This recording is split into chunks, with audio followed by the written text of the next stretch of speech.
News of the people, by the people, for the people. सोलापुरातील 10वी-12वी board परीक्षा केंद्रावरील पर्यवेक्षक केंद्र संचालक बदलणार। पुणे विभागातील 3 जिल्ह्यांमध्ये इयत्ता 10वी साठी 660 केंद्र असून इयत्ता 12वीच्या परीक्षेसाठी 432 केंद्र आहेत। त्यातील इयत्ता 10वीच्या 139 तर इयत्ता 12वीच्या 125 केंद्रावर 2018 पासून कॉपीसारखे गैरप्रकार आढळले। अशा केंद्रांची माहिती बोर्डाने एकत्रित केली असून त्या केंद्रावरील पर्यवेक्षक आणि केंद्र संचालकांची अदलाबदल होणार हे निश्चित झाले।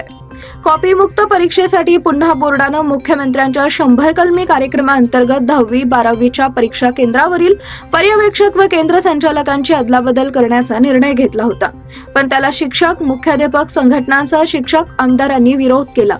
याची दखल घेत बोर्डाने 2018 पासून कोरोना काळ वगळून ज्या परीक्षा केंद्रावर कॉफीसारखे गैरप्रकार झाले त्याच केंद्रावरील पर्यवेक्षक व केंद्र संचालकांची अदलाबदल करण्याचा निर्णय घेतला।